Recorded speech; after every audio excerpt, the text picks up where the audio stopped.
श्रीकाञ्चनशलाकया चक्षुरुन्मीलितं येन तस्मै श्रीगुरवे नमः। श्रीचैतन्यमनोभीष्टं स्थापितं येन भूतले स्वयं रूपकदा मह्यं ददाति स्वपदान्तिकं। वन्देऽहं श्रीगुरु श्रीयुतपदकमलं श्रीगुरुन् वैष्णवांश्च श्रीरूपं साग्रजातं सहगण रघुनाथान्वितां तं सजीवं साद्वैतं सावधूतं परिजनसहितं कृष्णचैतन्यदेवं श्रीराधाकृष्णपादान् सहगणललिता श्रीविशाखान्वितांश्च। हे कृष्णा करुणा सिन्धु दीनबन्धो जगत्पते गोपेश गोपिका कान्त राधाकान्त नमोऽस्तुते। तप्त काञ्चन गौराङ्गी राधे वृन्दावनेश्वरी वृषभानुसुते देवी प्रणमामि हरिप्रिये। वाञ्छाकल्पतरुभ्यश्च कृपा सिन्धुभ्य एव च पतितानां पावनेभ्यो वैष्णवेभ्यो नमो नमः। जय श्री कृष्ण चैतन्य प्रभो नित्यानंदा श्री अद्वैत गदाधर श्रीवासादि गौर भक्त वृंदा। हरे कृष्णा कृष्णा कृष्णा हरे हरे हरे राम राम राम हरे हरे। श्री श्री भगवत गीता की जय। श्रील प्रभुपाद की जय। हरे कृष्णा।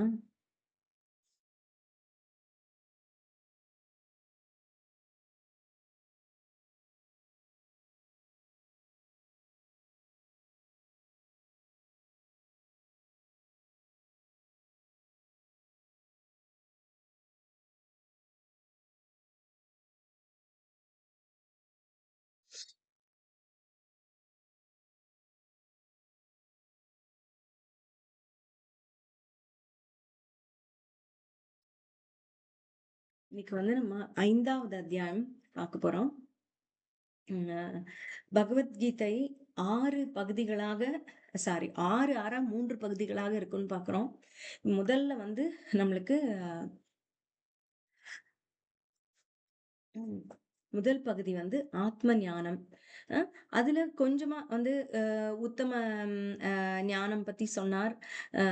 அதுக்கு அடுத்தது இப்ப என்ன சொல்ல போறாருன்னா, தலைப்பு பாத்தீங்கன்னா கர்ம யோகம், கிருஷ்ண உணர்வில் செயல். உன்னத அறிவு வந்துருச்சு, அதை வச்சு நம்ம எப்படி காரியத்தை ஆற்ற போகிறோம் அப்படின்னு சொல்ல போற. இதுல எத்தனை ஸ்லோகங்கள் அப்படின்னு பார்த்தா 29. ஒரு ஃபேர்லி ஸ்மால் சாப்டர் இது. தொடக்கம் அர்ஜுனனின் கேள்வி 4வது அத்தியாயத்திலேயே கேட்ட கேள்விதான். அதற்கான தொடக்கமா தான் தொடர்ந்து வருகிறது தான். இது தொடர்ச்சியா தான் இந்த அத்தியாயமும் வந்துட்டு இருக்கு. உன்னத அறிவு பத்தி சொன்னார் 4வது அத்தியாயத்துல. அதே தான் அதுல ஒரு கேள்வி கிளம்புகிறது. செயலை துறக்கவும் பக்தியுடன் செயலாற்றவும் கூறுகிறீர், இதில் எது சிறந்தது அப்படின்னு கேக்குறான். செயலை துறக்கணும், பக்தியோடு செயலாற்றணும், இது 2 இருக்கு, இதுல எது சிறந்தது அப்படின்னு கேக்குறான். அததான் பகவான் விளக்கமாக சொல்றார். இன்னும் தத்துவ விளக்கங்கள் நிறைய சொல்றார். தத்துவ விளக்கங்கள் நடைமுறை செயல் விளக்கமாகவும் இங்க தந்து கொண்டே வருகிறார். இதுல அவருடைய செய்தி என்ன அப்படின்னா, கிருஷ்ண உணர்வில் செயலாற்றுவது அப்படின்னா எப்படி? கிருஷ்ண உணர்வுடன் உள்ளவன் பக்தன் இல்லையா? அவனுடைய தன்மை செயல்பாடுகள் எப்படி இருக்கும்? இப்ப இப்படி இருந்தா எனக்கு பிடிக்கும், இப்படி இருந்தா எனக்கு பிடிக்கும், இப்படி இருக்கவே எனக்கு பிரியமானவன் அப்படின்னு கிருஷ்ணர் சொல்ல சொல்ல அந்த குணாதிசயங்கள்லாம் நம்ம எப்படி எடுத்துக்கணும் அப்படின்னா, ஓ இப்படியெல்லாம் இருந்தா இருக்கிறது சரின்னு கிருஷ்ணர் சொல்றார் அப்படின்னா இது சரி, இப்படி நாம இருக்கணும் அப்படின்னு எடுத்துக்கணும். அப்படியாக பண்டிதன் இப்படி இருப்பான், பக்தன் இப்படி இருப்பான், தன்னை உணர்ந்தவன் இப்படி இருப்பான் அப்படின்லாம் சொல்லுவார். அந்த மாதிரி ஒவ்வொரு இடத்துலயும் அப்படிதான் வரும். ஸ்தித பிரஜன் இப்படி இருப்பான், விருப்பு வெறுப்புக்கு ஆட்படாதவன் இப்படி இருப்பான். சோ அவனுடைய நடத்தைகள் எப்படி விவரிக்கப்படுதுன்னு பார்த்து அதை நாம் கடைபிடிக்க பார்க்கலாம் அப்படின்றதுதான் இதுல நம்ம எடுத்துக்கணும். சரியா? அப்புறம் 4வது அத்தியாயத்தினுடைய தொடர்பு என்ன இதுக்கு அப்படின்னு பார்த்தா, அ உன்னத அறிவு என்ன அப்படின்னு அறிந்தோம் போனதுல. அத எப்படி அந்த உன்னத அறிவை எப்படி அடைவது? அதற்கு நாம என்ன பார்த்தோம்? தியாகம் செய்து, அதை ஒரு யக்ஞமாக செய்து உட்கார்ந்து கேட்கிறோம் அப்படின்னு பார்த்தோம் இல்லையா? சோ அப்ப அந்த அறிவை அடைவதற்கு நாம் என்ன செய்ய வேண்டும்? ம். அடைந்தால் நாம் அடையும் பலன் என்ன? பொதுவாக நம்ம ஒண்ண ஜெபிக்கிறோம் அப்டின்னா, பலஸ்ருதி ஃபலம் அப்டின்னு சொல்லுவாங்க. அந்த ஃபலஸ்ருதி கடைசியா எப்போதும் வரும். சில இடங்கள்ல முதல்ல ஃபலஸ்ருதி வந்துரும். ம். பலனை தெரிந்து கொண்டு பின்பு படிச்சா இன்னும் நல்லா படிப்போம்னு. அதுபோல இங்க எது ஒன்றையுமே செய்தால், இதை அடைந்தால் நமக்கு என்ன பலன் கிடைக்கும்? இது பௌதீக பலன் கிடையாது. ம். அப்படி பார்க்கக்கூடாது. பலனை எதிர்நோக்கி செய்றோமா அப்படிங்கிறது இல்ல இது. அதாவது நீ பண்ணா உனக்கு இந்த நன்மை. நீ எப்படி பகவானுடன் நெருங்கலாம்? உன்னுடைய பக்தி எப்படி மேம்படும் அப்படிங்கிறதெல்லாம். சோ அதை உன்னத அறிவ சொன்னார். அந்த உன்னத அறிவை எப்படி அடைவது? அப்படிங்கிறத அடுத்து சொல்லப் போறார். அடுத்ததுல அடுத்த அத்தியாயத்துல இதுக்கு என்ன தொடர்பு இருக்க போகுது? அப்படின்னு பார்த்தா, புருவ மத்தியில் தியானம் செய்வது, அதெல்லாம் பற்றி சொல்றார். அந்த அந்த அ 5வது அத்தியாயத்தின் இறுதியில சொல்லிருந்திருக்கும். அதை 6வது அத்தியாயத்தில் அஷ்டாங்க யோகமாக தொடர்ந்து சொல்லிக் கொண்டு போவார். 6வதுல. அதான் இங்க வரப்போறது. அ நமக்கு என்ன தொடர்பு அப்டின்னா, என்ன இதுல புரிஞ்சுக்கலாம். இப்ப ப்ரீவியஸோட என்ன தொடர்பு, அடுத்ததோட என்ன தொடர்புன்னு பார்த்துட்டோம் அத்தியாயத்தோட. நமக்கு எப்படி இத தொடர்பு படுத்தி பார்த்துக்கலாம் அப்டின்னா, அ இந்த கிருஷ்ண உணர்வு அப்டின்னா என்ன? அ அதை எப்படி அடையலாம்? அதான் அந்த உன்னத அறிவை எப்படி அடையலாம்? எப்படி பக்குவம் அடையலாம்? அப்டிங்கிறது தான் வழிகாட்டுதல்கள் இதுல நம்மளுக்கு கிடைக்க போகுது அப்டின்னு பார்க்கலாம். அப்ப 5வது அத்தியாயம் கிருஷ்ண உணர்வில் செயல் கர்ம யோகத்த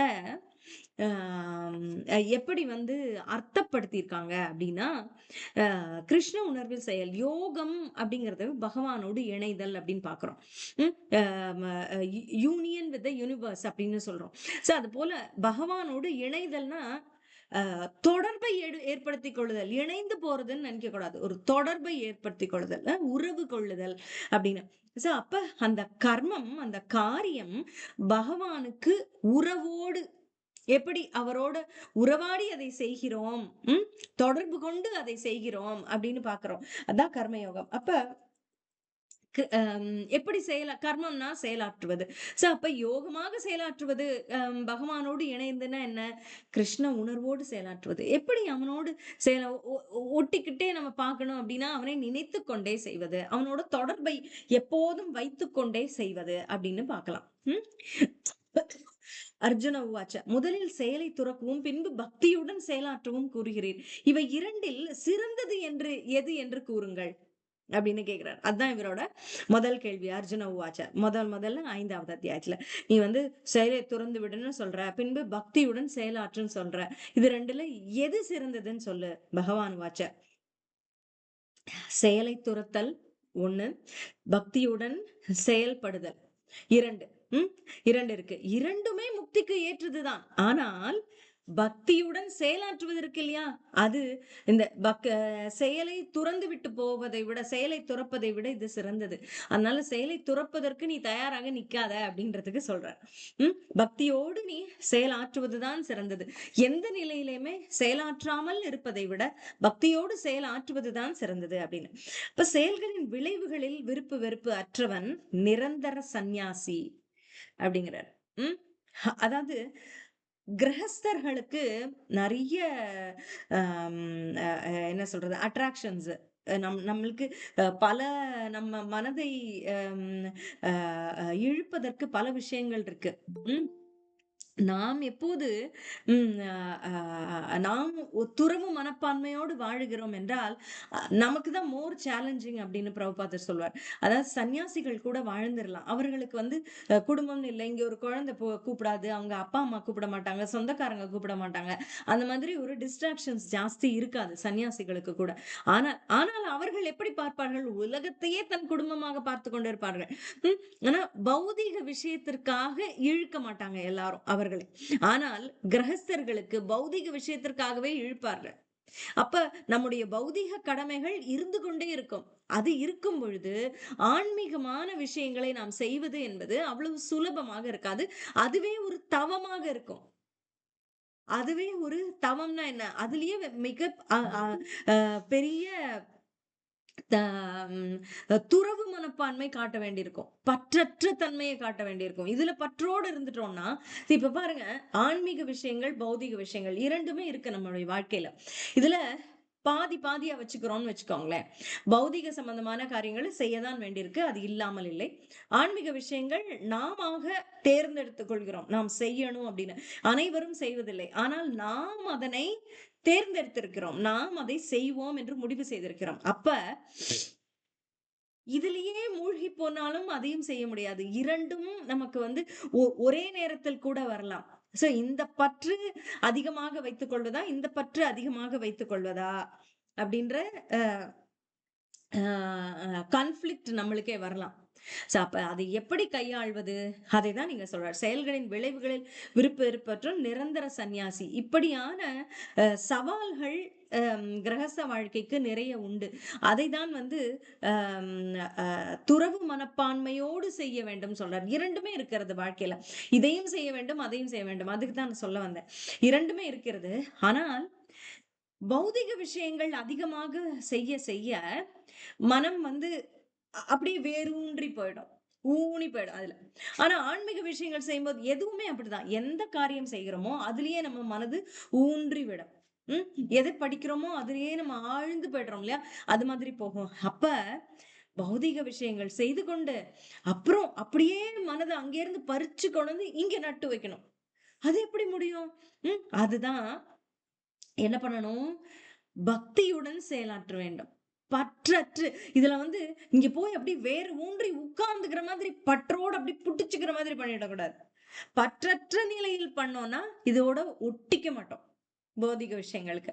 அப்படியே அப்படி மேலோட்டமாக அதை இத வந்து கான்ஷியஸா நம்ம செய்யவும் முடியாது. இதுக்கு வந்து ஒரு முயற்சியா, இத எப்படி நம்ம பட்டுக்காம செய்றது? சரி நீங்க நான் அதெல்லாம் பாத்துக்க மாட்டேன். நான் அத கேட்டுக்க மாட்டேன். அப்படிலாம் சொல்ல முடியாது. எப்படி வரும்? இந்த பற்றற்ற தன்மை, இந்த பற்று 2 பற்றுன்னு வச்சுக்கோங்க. ம். சம ஒரு பற்று தான் ஒரு சமயத்துல புடிக்க முடியும். 2 பற்றையும் புடிச்சுக்கலாம் முடியாது. ஆட்டோமேட்டிக்கா நீங்க பாருங்க. ஒரு பௌதீக விஷயத்துல ரொம்ப பற்றோடு செஞ்சுட்டீங்க. ரொம்ப பற்று இருந்திருக்குன்னா, அதுல கழட்டிட்டு வந்து உங்கள இதுல ஒட்ட வச்சுக்கிறது ரொம்ப கஷ்டப்படுவீங்க. ம். ஆனால் இந்த ஆன்மீக விஷயத்தில் பற்றோடு இருந்துவிட்டு, இங்கு வந்தா பற்றற்ற தன்மையோடு இத செயலாற்றவாது முடியும். அங்க வந்து செயலாற்றுவதே கடினமாக இருக்கும். ஏன்னா, நம்முடைய மனமே கேட்காது. நம்ம நெறைய பேர் சொல்றத பார்க்குறோம். நாங்க ஜெபம் பண்றோம். ஆனா மனசு பல விஷயங்கள்ல போயிட்டே இருக்கு. கான்சன்ட்ரேட் பண்ண முடியல. தூக்கம் வந்துருது. அப்படின்னு பல விஷயங்கள் நான் படிக்கும்போது கூட என் மனம் எங்கெங்கேயோ போயிருது. அப்புறமா தான் நான் இங்க கொண்டு வந்து வைக்கிறேன். என்ன படிக்கிறோம் அப்படின்னு. கேட்கிறேன். ஆனா மனசு எங்கேயோ போயிருது. அங்கேயே இருக்கு மனசு அப்படின்லாம் சொல்றாங்க. அதுக்கு காரணம் என்ன அப்படின்னா, பௌதீக பற்றுல நெறைய ஆழ்ந்து விட்டபடியால் அவற்றை இங்கு வந்து கொண்டு வைக்கும்போது கஷ்டமாக இருக்கும். ஆனா, அதே இது பாருங்க. பல அ ஆன்மீகத்துல இன்னைக்கு வந்து நீங்க ஜென்மாஷ்டமி ஃபங்ஷனுக்காக போயிருக்கீங்க. ஏதோ ஒண்ணு கோயில்ல ஒரு பெரிய திருவிழா, அதுக்கெல்லாம் போயிட்டு வந்துட்டீங்க. ரொம்ப நேரம் செலவழிச்சுட்டீங்க. திரும்ப வீட்டுக்கு வந்து காரியமே செய்ய முடியாதுன்னு இருப்பீங்களா? இருக்காது. அப்ப ரொம்ப நல்லா செய்ய முடியும். அதாவது ஆன்மீக விஷயத்தில் ஆழ்ந்து விட்டால் கூட, பௌதிக விஷயத்தை வந்து செய்யும்போது நமக்கு அப்படி ஒரு கடினமாக இருக்காது. அத செய்றதுக்கு. ஏதோ கான்சன்ட்ரேட் பண்ணாம செஞ்சோமேன்னு. ஆனா ஏன் ஏன் அப்படி இருக்கும்? ஏன்னா, இந்த ஆன்மீக விஷயங்கள் செய்யும் பொழுது, பகவானின் அருள் பூரணமாக நமக்கு வரும். அப்படி இருக்கும்போது, அந்த அருளோடு, அந்த பகவான் கிருபையோடு பகவானுக்கு நம்ம சொன்னோம்ல நேத்து கூட, இந்த கவசம் பூண்டு நீ வந்து மனதிற்கு பகவத் பக்தி என்ற கவசத்தை பூண்டு நீ போ அப்படின்னு சொல்றோம். அந்த மாரி பகவானுடைய அருள் என்கிற கவசம் நம் மேல் இருக்கும் பொழுது, நாம் செய்கிற எல்லா காரியமுமே வெற்றி பெறும். நம்ம சமையலுக்கு போய் நிக்கிறோமா, கான்சன்ட்ரேட் பண்ணல அப்படின்லாம் இல்ல. ரொம்ப அழகா அத செய்வோம். அ ஒ ஒரு வேற என்ன வேலையாக இருந்தாலும் சுத்தம் பண்றதா இருக்கலாம். நல்ல அதனால எங்கேயோ மைண்ட வச்சிருப்போம் அப்படிங்கிறதுல மனம் அப்படியே தெளிவா, ரொம்ப அ என்ன சொல்றது? ஒரு கிளாரிட்டி இருக்கும் திங்கிங்ல. என்ன பண்றோம் அப்படிங்கிறது தெளிவாக புரியும். நம்ம செய்கிற காரியங்கள். நம்ம ஆழ்ந்து ஆன்மீக காரியங்கள் செய்துவிட்டால், பௌதீக காரியங்களையும் பற்றற்று செய்ய முடியும். ரொம்ப ஆழ்ந்து போகணும்னு இல்ல. ஆனால் அதே இதை யோசிச்சு பிராக்டிகலா நீங்க செய்து பாருங்க. பௌதிக காரியங்கள்ல ரொம்ப ஆழ்ந்துட்டீங்க. அப்புறம் வந்து ஒரு ரவுண்டு ஜெபம் பண்ண ட்ரை பண்ணுங்க. ரொம்ப கஷ்டப்படுவீங்க. அப்ப வந்து மனத ஒருநிலைப்படுத்தி ஜெபம் பண்ணோம்னா கஷ்டமா இருக்கும். அதனால தான் நம்மளுக்கு பேலன்ஸ் வேணும். அதுலயும் வந்து மனதை ஆழ போக விடக்கூடாது. சோ அதுக்கு தான் இந்த பற்றை சொல்ல வருகிறேன். இப்ப ஆன்மீக பற்று அதிகமாக, அதிகமாக இந்த ஆண்டாள் நோன்பு நோற்கிறதுக்குள்ள கூட சொன்னாங்க பார்த்தீங்களா? வையத்து வாழ்வீர்கள் நாமும் நம் பாவைக்கு செய்யும் கிரிசைகள் கேளீரோ பார்க்கடலுள் பையத்துயின்ற பரமனடி பாடி நெய்யுண்ணோம் பாலுண்ணோம் நாட்காலே நீராடி மையிட்டெழுதோம் மலரிட்டு நாமுடியோம் செய்யாதன செய்யோம் தீக்குறளை சென்றோதும் ஐயமும் பிச்சையும் மாந்தனையும் கை காட்டி உய்யுமாறண்ணி உகந்தேரோல் எம்பாவாயின். அதோட அர்த்தங்கள் என்ன சொல்றாங்கன்னா, நோன்பு அப்படின்னாலே ஒரு குறிக்கோளோடு நாம் செய்யக்கூடிய ஒரு செயல். அதுல செய்வன செய்யாதன அப்படின்றது எப்போதுமே வரும். டூஸ் அண்ட் டோன்ட்ஸ் அதுல இருக்கும். செய்வன செய்யக்கூடாதன அப்படின்னு இருக்கும். அதாவது எதுக்கு சொல்ல வந்தேன்? செய்வன செய்ய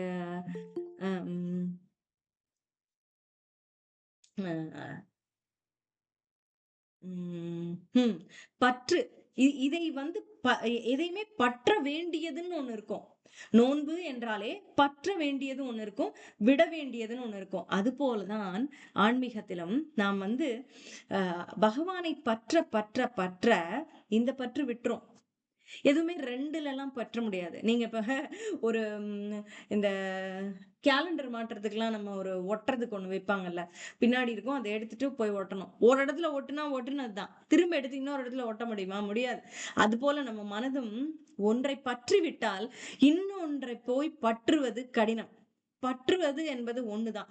அதுக்காக தான் பகவானே குறிக்கோளாக நம்ம வைத்துக்கணும். பல தெய்வங்களை வழிபடுவதும் இப்படித்தான். நம்ம வந்து ஒன்றை பற்றினால் என்ன ஆகும்னா, அந்த பற்று வந்து ஆழமாக இருக்கும். பலதையும் பற்றுனா டைல்யூட் ஆயிரும். அந்த கான்சென்ட்ரேஷன் இருக்காது. முழுமையாக நம்ம செய்ய முடியாது. இதுக்கு கொஞ்சம், இதுக்கு கொஞ்சம், இதுக்கு கொஞ்சம் அப்படி இருக்க முடியும். சோ அந்த மாதிரி ஒன்றை பற்றுவிட்டால் இந்த பகவத் விஷயங்களை நாம் பற்ற பற்ற மத்த பற்றெல்லாம் போயிரும். ஏன்னா ஒண்ணு தானே பத்த முடியும். அப்படிங்கிறது ஒரு தத்துவம். அது புரிஞ்சுக்கோங்க. ஒண்ணதான் நம்ம பற்ற முடியும். எப்போதுமே எதையும் ஒன்றுதான் அதிகமாக நல்லா பற்றி கொள்ள முடியும். ஒண்ணு ஆன்மீகம், ஒண்ணு பௌதிகம்னா. பௌதிகத்துல ரொம்ப பற்றினோம்னா, அதுல பற்று இருந்து கொண்டே தான் இருக்கும். எப்ப இத விட நினைச்சா முடியாது. ஏன்னா ஏதாவது ஒண்ண பற்றி வாழ்ந்துதான் ஆக வேண்டும். ஏதாவது ஒரு பற்று என்ன அந்த பற்றுங்கிறது என்ன? புலன் ஆ ஆசைப்படுதுன்னு சொல்றோம்ல. புலனுக்கு ஏதாவது குடுத்துதான் ஆகணும்னு. அது போலதான். புலன் போய் எதையாவது ஒண்ண பற்றும். ஏதாவது ஒண்ணு நான் பார்க்கணும். ஏதாவது ஒண்ணு நான் சாப்பிடணும். ஏதாவது எனக்கு பிடிச்சது நடக்கணும். அப்படிங்கிறது உண்மை. அதை தவிர்க்கவே முடியாது. புலனுக்கு வந்து தேவையான விஷயங்களை நீங்கள் கொடுத்துக் கொண்டே இருக்க வேண்டும். அதுதான் பற்று. ஏதோ ஒண்ணு பற்றிக் கொண்டே தான் இருக்க வேண்டும். அந்த பற்று கெட்டதாக இருந்தால் அத படக்குன்னுலாம் விட முடியாது. அதையும் புரிஞ்சுக்கணும். அதுல அப்படிலாம் வந்து நான் இனிமே ஒண்ணும் பண்ண மாட்டேன். அப்படின்னா முடியாது. ஏதோ ஒரு அடிக்ஷன்ல இப்ப சிகரெட் பிடிக்கிறதுன்னு ஒரு அடிக்ஷன் இருக்கு. குடிகாரங்கன்னு அடிக்ஷன் இருக்கு. போதைக்கு அடிமையானவங்கலாம் இருக்கு. அவங்களாலலாம் நாளையிலருந்து நிறுத்துறேன். அப்படின்னா குடிகாரம் போச்சு, விடிஞ்சா போச்சுன்னு சொல்றாங்க இல்லையா? ஏன் சொல்றாங்க? அ உன்ன பற்றி பிடித்து விட்டதை விடுவது ரொம்ப சுலபம். அதுக்குன்னு பெரிய ரீஹாபிலிட்டேஷன் ட்ரீட்மெண்ட்ன்னு இருக்கு. அதுக்கு போய் வந்தாதான் அதுல இருந்து மீள முடியும் இல்லையா? அது போல இந்த ஒரு பற்றை இப்ப பௌதீக பற்ற விடணும் அப்படின்னா விட முடியாது. அத முயற்சியே பண்ணாதீங்க. என்ன பண்ணணும்னா இங்க இருக்கு உங்களுக்கு ஆன்மீக பற்று. பண்ணலாம். லேசா இத நீங்க புடிக்க இது தளர்ந்துகிட்டே வரும். இத பிடிச்சிருவீங்க. அப்புறம் இது போயிடும். ஆட்டோமேட்டிக்கா துறவு மனப்பான்மை வரும். எவ்வளவுக்கு எவ்வளவு நம்ம ஜெபம் செய்கிறோமோ, பகவத் விஷயங்களில் ஈடுபடுகிறோமோ, கைங்கரியங்களில் ஈடுபடுகிறோமோ, பௌதிக விஷயங்கள் நம்மை விட்டு விலகும். இந்த பற்று ஆட்டோமேட்டிக்கா போகும். அப்புறம் ஒரு ஒரு நாளைக்கு நமக்கு ரொம்ப பௌதிக விஷயங்கள்ல நேரம் செலவழிக்க வேண்டி இருந்தாலும், நம் பற்றியத விடமாட்டோம். அதுதான் நம்ம வந்து நம்மளுடைய நிலைத்த நம்பிக்கை, ஸ்ரத்தை அப்படின்லாம் பார்க்கிறது நிலைத்து இருப்பதுங்கிறது அதுதான். சரியா? செயல்களின் விளைவுகளில் விருப்பு வெறுப்பற்றும் நிரந்தர சந்நியாசி.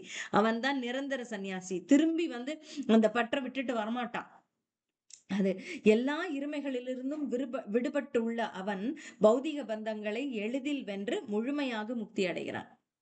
அப்ப வந்து ஹம், இருமைகளிலிருந்து விடுபட்டு விடுவான். அஹ் எனக்கு இது பிடிக்கும் பிடிக்காது அப்படின்லாம் இருக்க மாட்டான். ஏன்னா பற்று இல்ல, பகவான் மேலதான் பற்று வச்சிருக்கான். சோ பௌதீகத்துல விருப்பு வெறுப்புன்னு இருக்கும். பௌதிக பற்று கொண்டவனால என்ன ஆகும்னா, நல்லது கெட்டது, இது பிடிக்குது, இது எனக்கு பிடிக்கல. இவங்க நல்லவங்க, இவங்க கெட்டவங்க. இவங்கள நான் பேசுவேன், இவங்க கூட பேச மாட்டேன். இப்படியெல்லாம் இருக்கும். ஆனா ஆன்மீக பற்று வந்துட்டா, இந்த இருமைகள் எல்லாம் போயிடும். எல்லாம் சமமாக பார்க்கக்கூடிய தன்மை வந்துரும். அதுதான் இங்க சொல்றார். அவன் முழுமையாக முக்தி பெற்றவன் ஆவான் அப்படின்னு. உம் அடுத்ததுல சாங்கிய யோகம், கர்ம யோகம் அப்படிங்கிற 2 பற்றி சொல்றார். சாங்கிய யோகம் அப்படிங்கிற அந்த வார்த்தையை நம்ம புரிஞ்சுக்கணும். அனலிட்டிக்கல் நாலேஜ், ரிசர்ச் பண்ணி நம்ம தெரிஞ்சுக்கிறோம் இல்லையா, அதுதான் சாங்கியம் அப்படிங்கிறது. அது அது எதுக்கு நம்ம அப்படி கத்துக்குவோம்? எதை கத்துக்கணும்? அந்த ஆன்ம பற்றிய ஞானம் இருக்குல்ல, ஆன்மீக அறிவு, ஆன்மா பற்றிய ஞானம், அதுதான் சாங்கிய யோகம்.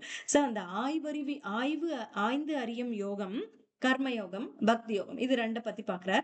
இரண்டுமே ஒன்றுதான் அப்படின்னு சொல்றார். ஏன் அப்படின்னா, இந்த சாங்கிய யோகத்துல ஆன்மா யாரு அப்படின்னு பிரிச்சு பிரிச்சு பிரிச்சு பிரிச்சு பாக்குறோம்.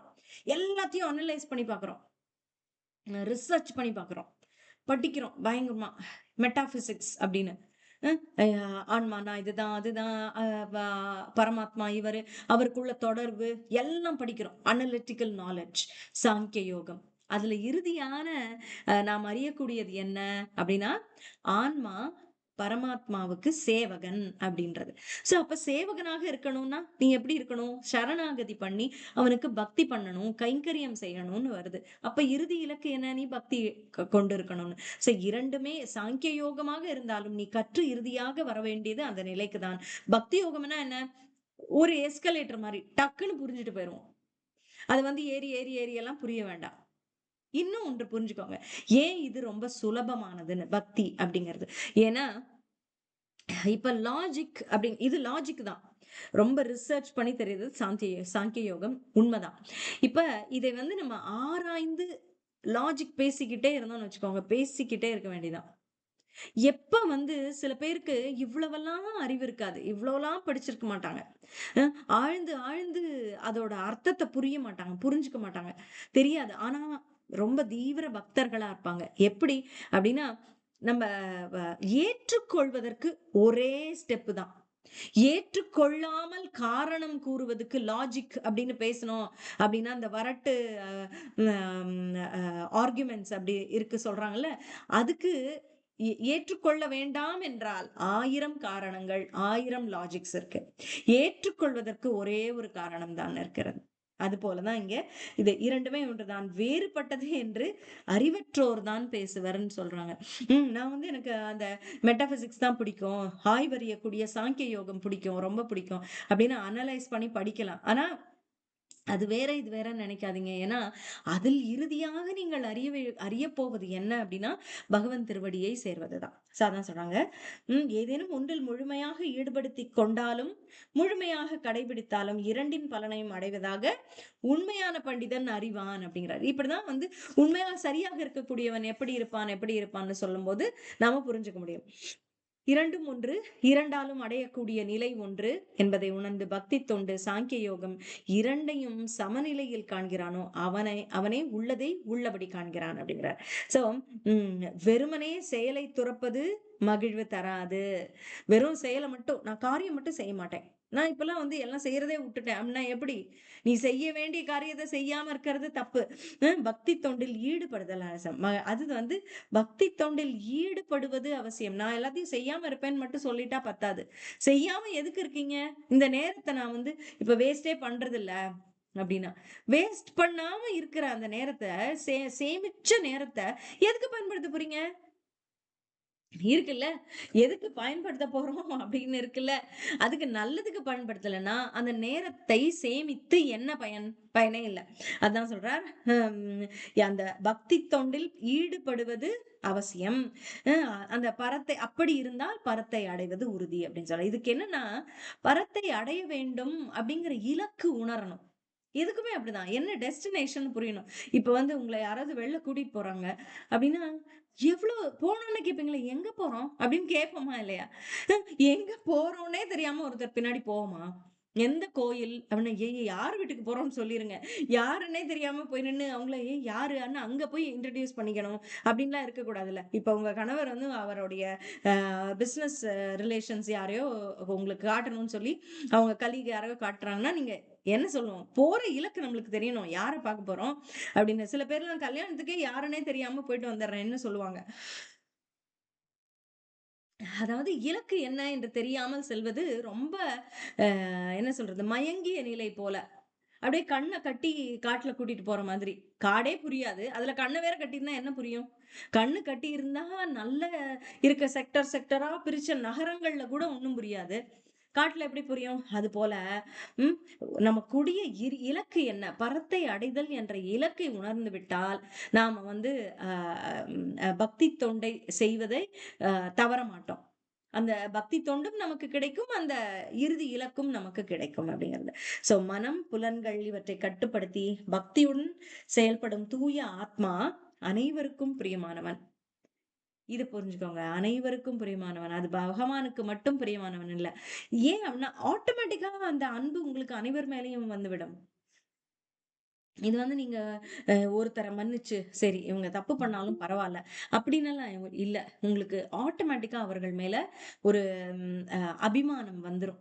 அன்பு வந்துரும். அதான் சொல்றாங்க. அனைவருக்கும் பிரியமானவன் எப்போதும் செயலில் ஈடுபட்டிருப்பான். ஆனால் பந்தப்படுவதில்லை. இதான் பாயிண்ட். எப்போதும் செயலில் ஈடுபட்டிருப்பான். ஆனால் பந்தப்படுவதில்லை. அப்படின்னா என்ன அர்த்தம்? பந்தப்படுவதில்லைன்னா செயல் செய்கிறான். அந்த விளைவு ஒண்ணு கிடைக்கும்ல. நல்லது, கெட்டது, நீ பண்ணது, நீ பேரு கிடைக்கும்ல. பொல்லாப்பு அப்டின்லாம் சொல்றோம். அது அதில் வந்து பந்தப்பட மாட்டான். எப்படி இருந்தாலும் சரி, இத நான் செய்ய வேண்டும் என்று செய்துவிட்டேன். அதில் கிடைக்கக்கூடிய பலனுக்கு நான் கவலைப்படவில்லை. அப்டின்னு அதுக்கு பந்தப்படாமல் இருப்பது. அத வந்து நான் எழுதி ஒட்டிக்கணும். நான் தான் பண்ணேன் அப்டின்னு. அ அப்டின்னு நெனைக்கிறது தவறு. ஒருத்தருக்கு உதவி செஞ்சுட்டு வந்திருக்கோம். அ அப்டின்னா நான் தான் செஞ்சேன், நான் தான் செஞ்சேன்னு சொல்றதெல்லாம் தவறு. அததான் இங்க சொல்லுது. எப்போதும் செயலில் ஈடுபட்டிருப்பான். ஆனால் பந்தப்படுவதில்லை. சில பேர் பார்த்திருப்பீங்க. இந்த ஃபங்ஷன்ஸ்ல நம்ம இஸ்கான் புரோகிராம்ஸ்லலாம் ரொம்ப செய்வாங்க. "நீங்க தான் பிரபு எவ்ளோ செய்றீங்க?" அப்டின்னா, "ஐயோ! நான் ஒண்ணுமே செய்யல மாதாஜி. ஏதோ செய்றேன்னு" சொல்லுவாங்க. எப்படி உங்களால சொல்ல முடியுது? ஏன்னா அவங்களுக்கு செய்ற கைங்கரியம் பத்தல. நம்ம தான் கரெக்ட்டா தான் பண்றோமா, ஏதோ செய்றோம் அப்டின்னு நெனைக்கிறாங்க. ஏன்னா, சந்தோஷமாக செய்யும் பொழுது, அது வந்து நம்மளுக்கு பலுவா இருக்காது. ரொம்ப செஞ்சுட்டோம், ச்சே! அப்படின்னு தோணாது. சில இடத்துல பார்த்தா, ஐயோ! நானே செய்ய வேண்டியிருக்கு அப்படின்னு சொல்றது புலம்புறத நம்ம பார்க்கிறோம். அதெல்லாம் பௌதிகமாக செய்யக்கூடிய காரியங்கள் தான் அப்படி இருக்கும். அது. அப்புறம் அடுத்தது 8, 9வது ஸ்லோகங்கள்ல, எப்படி அவன் பந்தப்படுவதில்லை அப்படின்னு சொல்றார். ம். இதுல விளக்கப்படுறார். தெய்வீக உணர்வில் இருப்பவன் பார்த்தல், கேட்டல், தொடுதல், நுகர்தல், உண்ணுதல், செல்லுதல், உறங்குதல், சுவாசித்தல் அனைத்திலும் ஈடுபடுது. எல்லா காரியமும் பண்றான். எல்லாமே பண்றான். கூட்டுறான், முழுகுறான், தூங்குறான், எந்திரிக்கிறான், சாப்பிடுறான், சமைக்கிறான், எல்லாமே பண்றான். அனைத்திலும் ஈடுபட்டிருந்தாலும் உண்மையில் தான் ஒன்றுமே செய்வதில்லை என்று உணர்ந்தான். அதான் நான் சொல்றேன். எல்லாம் படபடன்னு அங்க நல்ல சேவை செய்ற ஒரு மாதாஜி, பிரபுஜி எல்லாம் பார்ப்போம். கேட்டா அவங்க நான் ஒண்ணுமே பண்ணல. ஏங்க இப்படி சொல்றீங்க? நான் ஒண்ணுமே பண்ணல அப்படின்னு சொல்லுவாங்க. இது போய் பெருசா சொல்லாதீங்கன்னு. அதுதான் அது. உண்மையில் தான் ஒன்றுமே செய்வதில்லை என்று உணர்ந்துள்ளான். எப்படி அப்படின்னா, தனது அனைத்து செயல்களிலும் ஜடப்புலன்களே புலன் விஷயங்களுடன் தொடர்பு கொண்டுள்ளது. தான் அவற்றிலிருந்து வேறுபட்டவன் என்று அறிந்துள்ளான். அதாவது புலன்கள் அதாவது இது வந்து பௌதிக விஷயத்துக்கு நம்ம புரிஞ்சுக்கலாம். ஆன்மீக விஷயத்துக்கு அடுத்து வருவோம். பௌதிக விஷயத்த பொறுத்தவரைக்கும், அ அவன் செய்வதில்லை. அந்த புலன்கள் ஆசைப்பட்டு புலன் விஷயங்கள்ல ஈடுபட்டு செஞ்சிருது. அது தனது அனைத்து செயல்களிலும் ஜட புலன்களே புலன் விஷயங்களுடன் தொடர்பு கொண்டுள்ளது. அவைதான் தான் அவற்றிலிருந்து வேறுபட்டவன்னு தெரிஞ்சிருக்கவன் பற்றில்லாமல் இருப்பானாம். நீங்கள் வந்து பௌதிக காரியங்கள் அனைத்தும் செய்யலாம். எப்படி? வேலைக்கு போறீங்க, குழந்தைகளை பராமரிக்கிறீங்க, ம் கணவனை கவனிக்கிறீங்க, தாய் தந்தையரை கவனிக்கிறீங்க, வீட்டுக்கு வேண்டிய பொருட்களை வாங்கி வர்றீங்க, உங்களுக்கு குழந்தைகளுக்கு வேண்டிய பொருட்கள் எல்லாமே பண்றீங்க. வீட சுத்தம் பண்றது, வீடு சம்பந்தமான விஷயங்கள், குடும்பம் சம்பந்தமான விஷயங்கள் எல்லாமே செய்றீங்க.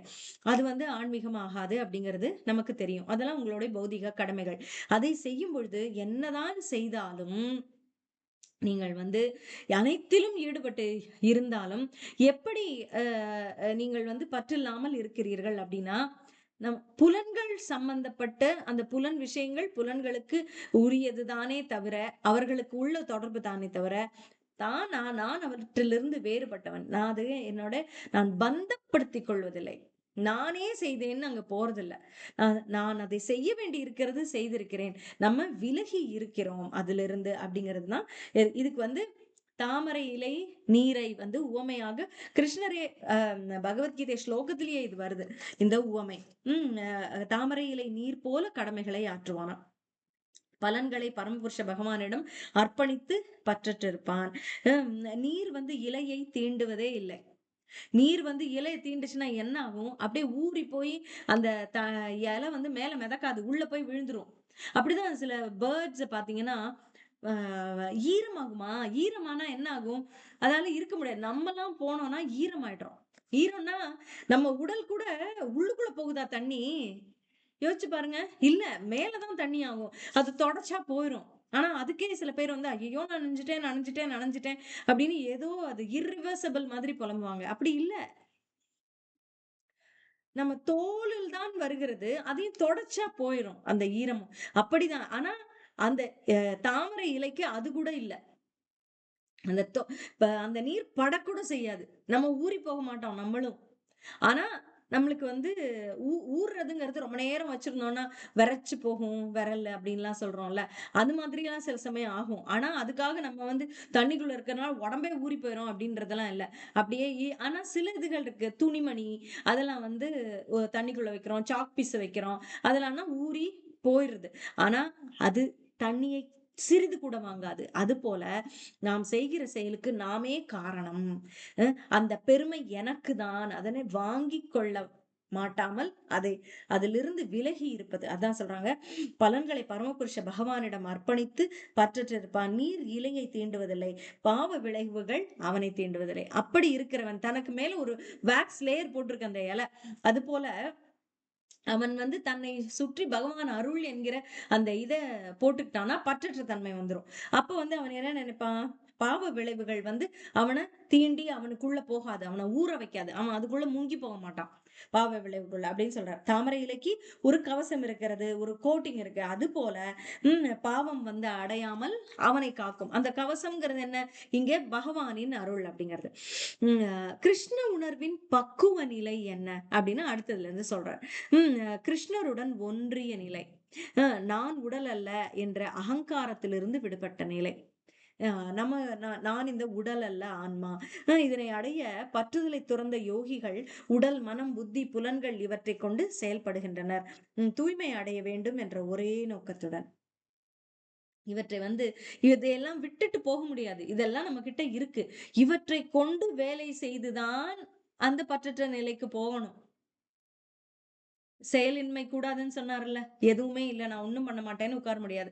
செயல்களை எல்லாம் மாற்றிக்கொண்டே தான் பற்றற்ற நிலையில் நாம் இருந்தாக வேண்டும். அதுக்கு தான் சொல்றார். உடல், மனம், புத்தி இதையெல்லாம் வச்சு நம்ம வேலை செஞ்சு தான் ஆகணும். அதையும் செய்து அவற்றையும் தூய்மைப்படுத்தி இப்ப பற்று இந்த ஆன்மீக பற்றோடு இந்த மனத இப்ப 2 பற்று பார்த்தோம். ஆன்மீக செயல், பௌதீக செயல். 2க்குமே எது பயன்படுகிறதுன்னா, உடல், மனம், புத்தி எல்லாமே பயன்படுத்துறோம். இந்த உடல், மனம், புத்திய ஆன்ம விஷயங்களுக்கு பயன்படுத்தினால் தூய்மை அடையும். அப்படியே அழகா தூய்மையா வெளியில வரும். அதே இது நீங்க பௌதீக விஷயத்துக்கு பயன்படுத்தினா, அவற்றுல வெளியில இருக்கிற எல்லா கசடையும் ஒட்டிக்கிட்டே போகும் அது. தூய்மை அடையாது. உடல், மனம், புத்தி. சோ இந்த பக்கம் போனா நீங்க பியூரிஃபை ஆவீங்க. இந்த பக்கம் போனா நீங்க கன்டாமினேட் ஆவீங்க. அதுதான் நம்ம புரிஞ்சுக்கணும். பக்தியில் உறுதியுள்ள ஆத்மா. அதாவது பக்குவ நிலை எப்படி அடையறதுன்னு சொல்றார்ல, அதுக்குள்ள பிராக்டிகல் இது. இப்ப பக்தியில் உறுதியுள்ள ஆத்மா, பக்தியில் உறுதி இல்லாத ஆத்மா. 2 இங்க. அத பத்தின கம்பேரிசன் சொல்றாரு. செயல்களின் பலன்களை எனக்கே அர்ப்பணிக்கிறான். பக்தியில் உறுதியாக இருக்கக்கூடியவன். நானே காரண கர்த்தா என்பதை உணர்கிறான்.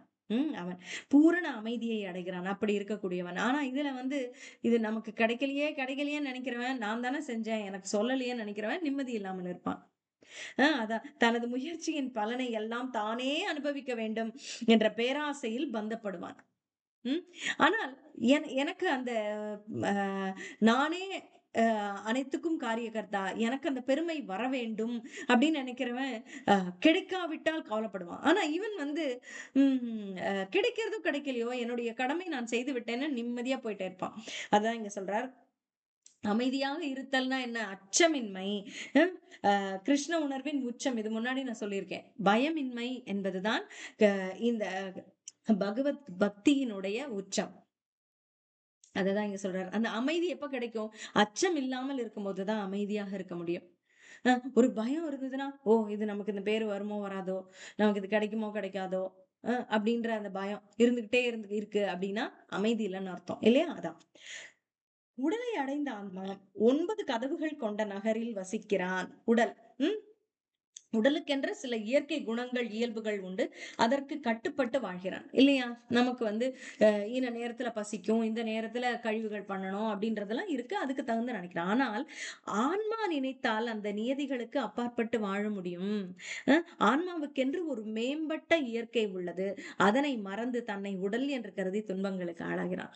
ஆன்மா நினைச்சா வந்து இதற்கு அப்பாற்பட்டு வாழ முடியும். எப்படி அப்படின்னா, தவங்கள் புரிந்து இந்த உடலுடைய சைக்கிள். நம்ம என்ன நினைச்சுக்கிறோம்? உடல் என்ன செய்தோ, அதுதான் என்னோட பழக்கம்னு நினைக்கிறோம். சிலது இருக்கு இல்லையா? நல்ல பழக்கங்கள நாம பழக முடியும் அப்படின்னு பல ஆய்வாளர்களும் இப்ப சொல்றாங்க. நீங்க நினைச்சா அத மாற்றிக்கொள்ள முடியும்னு. எப்படி? இந்த ஆன்மா முடிவு செய்தால் நல்ல விஷயங்களை எப்படி நாம் பழகிக்கொள்ள முடியும்? நம்ம பாடியையே டியூன் பண்ண முடியும். பாடி நம்மள ஆள்வதை விட நாம் இந்த உடலை கண்ட்ரோல்ல வச்சுக்க முடியும். ஆள முடியும். எப்போ அப்டின்னா, நாம் அ அ டாமினேட் பண்ண ஆரம்பிக்கும்போது. நம்முடைய இந்த ஆன்மா வந்து தன்னுடைய சக்தியை அ உணர்ந்து, தன்னுடைய நிலையை உணர்ந்து, தான் ஆதிக்கம் செலுத்த முடியும் என்று நினைத்தால். ஆனா, உடலுக்கு அது பாதி நேரம் விட்டு குடுத்து போயிருது. அதனால தானே இந்த உடல்ன்னு நெனச்சுட்டு அ தானே வந்து அ உடலோடு ஒன்றி, உடல் செய்கிற காரியத்தோட சேர்ந்து தன்னுடைய உண்மை நிலைய மறந்துருது. ஆனால் ஆன்மா எப்படிப்பட்டது? அதுக்கு என்ன தன்மை இருக்கு? அழிவற்றது. அ என்ன ஒண்ணுமே பண்ண முடியாது. வெட்ட முடியாது, ஒட்ட முடியாதெல்லாம் நம்ம பார்த்துருக்கோம்ல. இறந்தால் கூட அதுக்கு இருப்பில்லைன்னு பார்த்துருக்கோம். ஆனா, இருக்கக்கூடிய உடலோடு சேர்ந்து தானே இறந்து விடுவோம்னு நினைக்கிறது. ம். தன்னை விட குறைந்த தன்மை உடைய இந்த உடலோடு சேர்ந்து தானே உடல்ன்னு நெனச்சுக்குது ஆன்மா. அதுதான் தவறு. நான் உடல் அல்ல ஆன்மா அப்படின்னு உணரணும். ஆனா அந்த ஆன்மா என்ன பண்ணுது? நான் உடல் தான் நானு அப்படின்னு சேர்ந்துருது. அந்த ஜட சம்பந்தம் காரணமாக தன்னுடைய தன்மையையே மறந்துவிட்டு, தானும் அழியக்கூடிய ஜட உடல் என்று நினைத்து விடுகிறது ஆத்மா. அப்படி அப்படி இருக்கிறதுனால என்ன ஆகும்னா, உடலுக்கு ஏற்படுகிற துன்பத்தை தனக்கே ஏற்படுகிற துன்பம் போல நினைத்துக் கொள்ளும். துன்பத்துக்கு ஆட்படும். கிருஷ்ண உணர்வின் மூலம் தன் உண்மை நிலையை புதுப்பித்து, உடல் என்னும் சிறையிலிருந்து வெளிவர முடியும். ம். அப்படின்னு சொன்னார். உயிரை துரத்தல் இல்ல அது. உடல் என்னும் சிறைன்னா உடனே செத்து போறது கிடையாது. அது என்ன? உடலில் வாழ்ந்து கொண்டே துறவோடு இன்பமாக வாழ்தல். உடல்ங்கிறது வந்து நம்ம மனம், புத்தி எல்லாமே சேர்ந்ததுதான் உடல். சோ இந்த உடலுக்குன்னு ஒரு கட்டுப்பாடு இருக்கிறது. இப்படிதான் இருக்கணும். Conditioned soul. இப்படிதான் இருக்கணும்னு இப்ப உங்களுக்கு வந்து ஒண்ணு பழக்கிட்டாங்க அப்படின்னா, இப்ப என்ன சொல்றாங்க தெரியுமா? குழந்தைகள் சாப்பிடும்போது, போதும்னு சொல்லிட்டா அதுக்கு மேல வச்சு திணிக்காதீங்க அப்படின்னு சொல்றாங்க. அதுதான் லேட்டர் லைஃப்ல அவங்களுக்கு வந்து ஓவர் ஈட்டிங் டெண்டன்சிய குடுத்துருதாம். இப்ப நெறைய பேர் ஒபிசிட்டில தான் நம்ம கஷ்டப்படுறோம். நான் எப்படி வெயிட் போட்டுட்டேன், வெயிட் எப்படி குறைக்கிறது அப்படின்றத நெறைய பார்க்குறோம். நெறைய பேர் யோசிக்கிறது. அதுக்கு காரணம் என்ன? அப்படின்னா நம்ம ஓவர் ஈட் பண்றோம். நெறைய சாப்பிடுறோம். எப்படி குறைக்கிறது நம்ம சாப்பிடுறத? அப்படின்னு நம்ம அதுக்கு எல்லாருக்கும் ஒபிசிட்டி வந்து ஓவர் ஈட்டிங்னாலன்னு நான் சொல்ல வரல. ஓவர் ஈட்டிங்கா இருக்கவங்களுக்கு நான் சொல்றேன். நெறைய பேருக்கு வந்து எப்படி நம்ம நிறுத்துறது? போதும்னு எப்ப என்னோட பாடி சொல்லும்னு எனக்கு தெரியல. போதும்னு சொன்னா கூட பிடிச்சிருக்குன்னா 4 வாய் கூட சாப்பிடுறோம். ம். ஒரு வடை இருக்கு, ஒரு சாக்லேட் இருக்கு. நமக்கு பிடிக்கும்னா இன்னும் 2 ஏன் பண்றோம்? அப்டின்னா, நாம கண்டிஷன் பண்ணப்பட்டிருக்கோம். நெறைய சாப்பிடுறது. தட்ல இருக்கா, ஒரு பாத்திரத்துல இருக்கா, அத காலி பண்ணணும் அப்டிங்கிற ஒரு கண்டிஷனிங். இத வேஸ்ட் பண்ணக்கூடாது. நம்ம சாப்ட்றணும் அப்டிங்கிறது.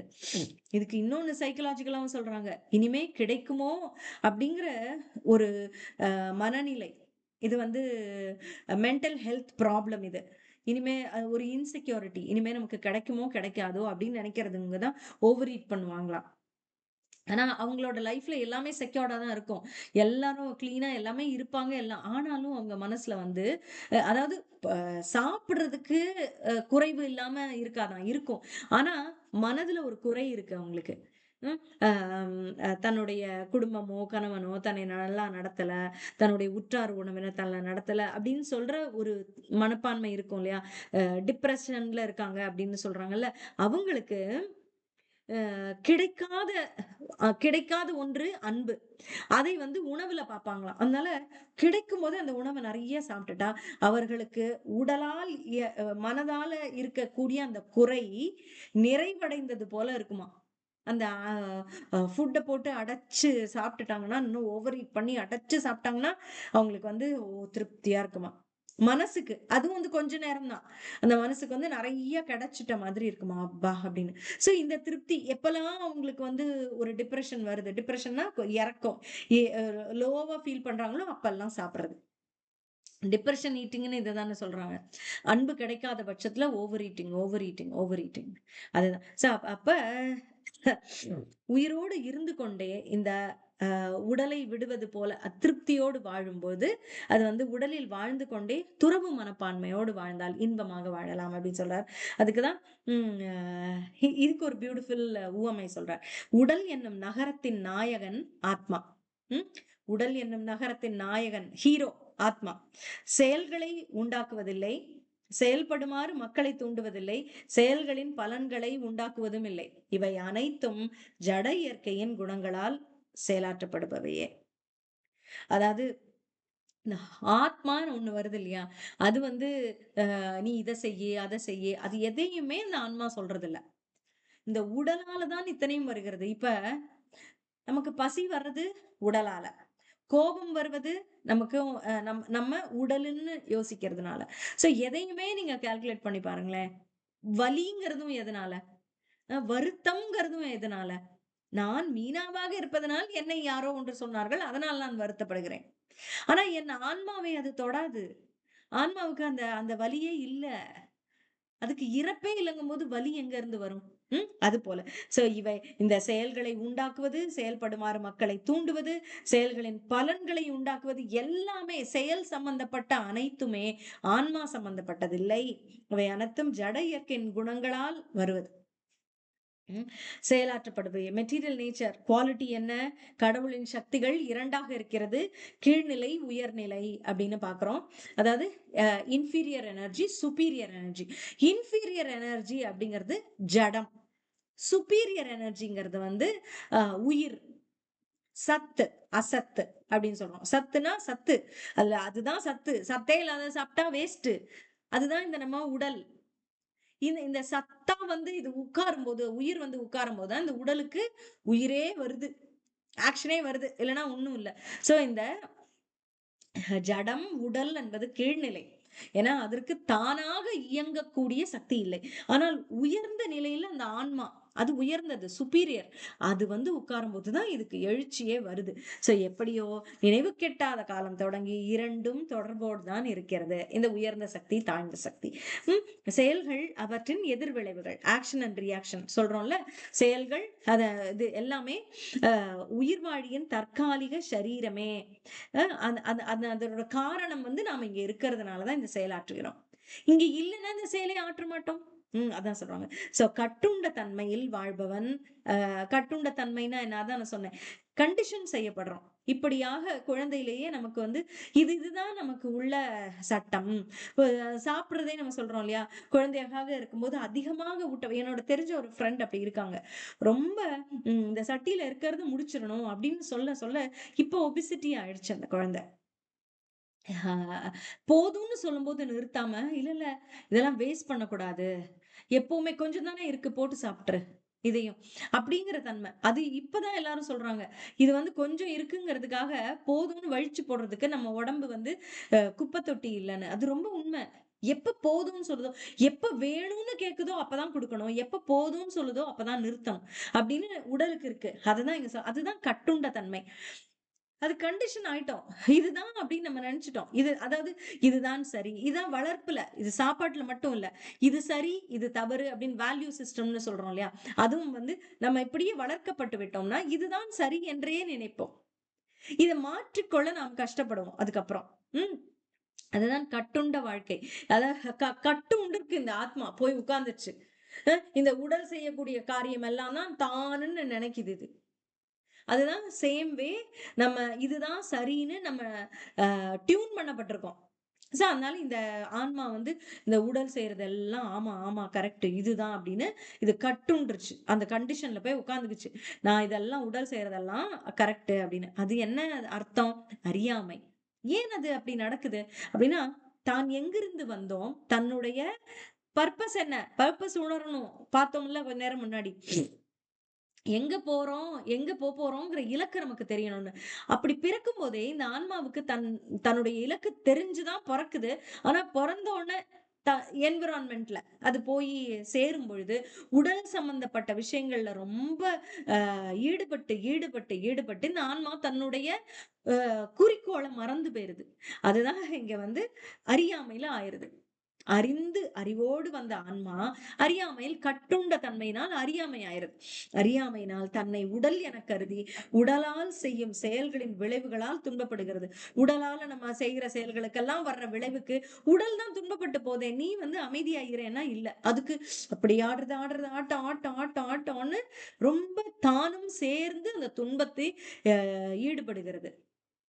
அதான் சொல்றாங்க. தானே உடல் என்று எண்ணுவதுதான் துன்பத்துக்கு காரணம். உயிர்வாழி உடலின் செயல்களில் இருந்து விடுபட்ட உடனே விளைவுகளில் இருந்தும் விடுபட்டு விடுகிறான். ம். இந்த ஆன்மாவானது உடலின் செயல்கள்ல இருந்து தன்னை விலக்கிக் கொண்டு விட்டால், அந்த விளைவுகளும் அதனை பாதிக்காது அப்படிங்கிறது தான். அதனால் உடலை துறந்து விட்டால் துன்பம் முடியும் என்பது அல்ல. அது தவறான எண்ணம். அதாவது தன்னை உடலில் இருக்கும்போதே கூட நம்ம விரி வெ அ ஃப்ரீயா இருக்கலாம். உடல்ல இருந்து ஆன்மா போயிட்டா தான் இந்த வலியெல்லாம் போகும் அப்படின்னு இல்ல. ம். உடலில் இருக்கும்போதே அந்த அந்த வலி உடலுக்கு தான் நமக்கில்லை. இந்த துன்பம் உடலுக்கு தான் நமக்கில்லைன்னு ஆன்மா நினைச்சா, அது வந்து பக்குவமாக இருக்கலாம் அப்படின்றது. இதுதான் உடல் அ அ ஆன்மாவின் பக்குவம். பக்தியின் பக்குவம். உடல் துன்பம் முடிவுக்கு வரலாம். இறந்தவுடன். அ இறக்கும்போது தருவாயில் உடலோட துன்பத்தை அந்த ஆன்மா உணராதுதான். கரெக்ட். ஆனால், அந்த ஆன்மா பெற வேண்டிய விளைவுகள் முடிவடையாது. அந்த ஆன்மாவுக்கு எப்படியும் இந்த உடல்ல என்னென்ன காரியங்கள் செஞ்சிருக்கோம். நல்லது, கெட்டது எல்லாம் பண்ணியிருக்கோம். அதுக்கான ரியாக்ஷன் ஒண்ணு இருக்கே, கர்மா மூட்டை. அத எடுத்து தான் ஆகணும். வலி தான் போகும். உடல் சம்பந்தப்பட்டது போகும். ஆனா கர்மா நிக்கும். பிரளய காலத்துல கூட உடல் எல்லாம் அழிஞ்சு போகும். ஜடம் அழியுமா, பிரகிருதி அழியும். ஆனால் இந்த கர்மா மட்டும் அழிவதில்லையாம். அப்ப ஒவ்வொரு ஆன்மாவையும் அவர் வந்து வெறும் ஆன்மாவா கலெக்ட் பண்ணி தனக்குள்ள வச்சுக்கிறார் பகவான். ஜடம் பூரா அழிஞ்சுது பிரளய காலத்துல. ஆனா ஒவ்வொரு ஆத்மாவுக்கும் என்ன ஆ கர்மா இருந்ததோ அதை பகவான் மறப்பதே இல்லையா, எழுதி வச்சுட்டு தான் இருப்பாராம். அது மட்டும் மாறுவதே இல்லை. அது எத்தன பிரளயத்துக்கு பின்னால் கூட அதான் நம்மளுடைய கர்மா இப்ப நாம அனுபவிக்கிறது. நம்ம போன ஜென்மத்திலயும் அதுக்கு முன்னாடியும் பண்ணதில்ல. கணக்கிலடங்காத ஜென்மங்களுக்கு முன்னால் கூட பண்ணின பாவங்கள் கூட இப்போது வரும். அதெல்லாம் வந்து பகவான் ஒரு பை வச்சுக்குவார். சரி இதெல்லாம் நீ இப்ப செலவழிச்சுக்கோ அப்படின்னு சொல்லிக் குடுப்பார். இத வந்து நீ அப்புறம் பார்த்துக்கலாம் அப்படின்னு உங்க ஸ்டாக்ல என்ன என்ன இருக்குன்னு கூட நமக்கு தெரியாது. அது மாரி ஸ்டாக்ல இருக்கும் நம்ம எல்லாருக்குமே. அதுபோல. அதான் விளைவுகள் நாம இறந்தால் கூட வலி ஜடத்தினுடைய வலி முடிவடையுமே தவிர, ஆன்மாவினுடைய கர்மா என்கிற வலி முடிவடையாது. ம் அ அது எப்ப முடிவடையும்? அந்த கர்மா மூட்டை. இறப்பு அப்படிங்கிறதுனால முடிவடையாது. மோட்சம் பெறும்போது முடிவடையும். பகவன் திருவடி அடையும் பொழுது அது முடிவு பெறும் அப்படின்னு சொல்றாங்க. இப்படியும் எடுத்துக்கலாம். அது அந்த மூட்டை எப்ப 0 ஆகுதோ, அப்ப பகவான் திருவடி அடைவோம்னு சொல்லலாம். பகவான் திருவடி அடையும்போது இந்த மூட்டை 0 ஆயிடும் அப்படின்னும் சொல்லலாம். காலி ஆயிடும் அப்படின்னும் சொல்லலாம். உண்மையான விடுதலை என்பது கிருஷ்ண உணர்வினால், பூரண சரணாகதியினால், பக்தி தொண்டு செய்வதனால் கிட்டும். அனைத்து துன்பங்களையும் தீர்க்க வல்லது கிருஷ்ண பக்தி அப்படின்னு சொல்றாங்க. இயற்கையின் திட்டப்படியே செயல்கள் நடக்கின்றன. உயிர் வாழி காரணம் அல்ல. நம்ம நினைக்கிறோம். நம்ம ஆன்மா தான் இத்தனை செய்யுது. இல்ல. இயற்கையின் சட்டப்படி தான் எல்லாமே நடக்குது. அந்த செயல்களினால் ஏற்படும் விளைவுகளான பாவ புண்ணியங்களை பரமபுருஷரும் ஏற்பதில்லை. அதனால் அவரும் பாதிப்படைவதில்லை. யாரு? பரமபுருஷ பகவானுக்கு அந்த பாவ புண்ணியம் கிடையாது. நமக்கு தான். விபு என்னும் சொல்லால் பரமபுருஷ பகவான் குறிப்பிடப்படுகிறார். விபுனா அளவற்ற ஞானம், அளவற்ற செல்வம், அளவற்ற வலிமை, புகழ், அழகு, துறவு ஆகியவெல்லாம் நிரம்ப பெற்றவர். அவருக்கு வந்து இந்த பாவ புண்ணிய பாதிப்பு இல்லை. ஆனால் ஆன்மாவுக்கு இருக்கு. அவர் ஏன்னா அவர் தன்னில் திருப்தி கொண்டவர். உயிர் வாழிக்கும் எந்த ஒரு சூழ்நிலையையும் அவர் ஏற்படுத்துவதில்லை. அவர் காரணம் இல்ல. இந்த மாரி உனக்கு இது நடக்கட்டும் அப்படின்னு அவர் சாபம்லாம் குடுக்கறது இல்ல. நமக்கு ஏற்படுகிற விஷயங்களுக்கு, சூழ்நிலைகளுக்கு அவர் காரணம் அல்ல. அதாவது அவர் ஏற்படுத்துவதல்ல. அறியாமையால் மயங்கிய ஆத்மா அத்தகைய சூழ்நிலையை தானே தேடிக்கொள்கிறது. ம்.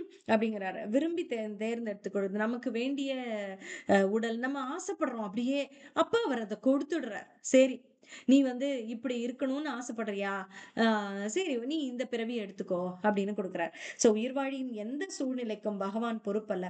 அவனுடைய விருப்பமே காரணம். நாம் விரும்பி அடைவதுதான் ஒவ்வொன்றுமே அப்படிங்கிறது. இத வந்து நம்ம அனைத்து விஷயங்களுக்கும் நாம் இத பொருத்தி பார்க்கலாம். இப்ப இருட்டை சூரியன் அழித்து எல்லா இடத்திலும் ஒளி கொடுப்பது போல ஞானம் கொண்டு ஒருவன் தெளிவடையும் போது அஞ்ஞானம் அகன்று விடுகிறது அப்படின்றத அடுத்ததுல ஒரு உவமையா சொல்றார். இப்ப வந்து சூரியன் வந்துருச்சுன்னா இருட்டு போயிடும்.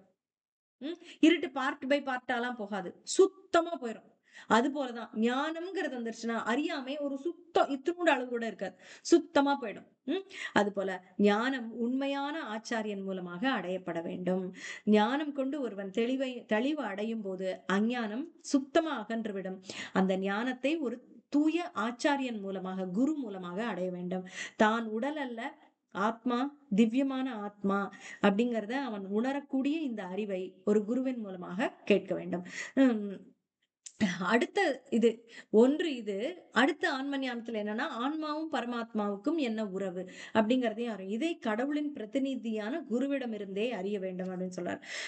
முக்தியின் பாதை, விடுதலையின் பாதைக்கு ஒருவன் எப்படி முன்னேற்றப்படுகிறான் அப்படின்னா தத் புத்தஸ்ய தத் ஆத்மானஸ் தத் நிஷ்டாஸ்தத் பராயண அப்படின்னா தத் என்மேலே நீ புத்தி, மனம், நம்பிக்கை, அடைக்கலம் எல்லாத்தையும் வையுங்கிறார்.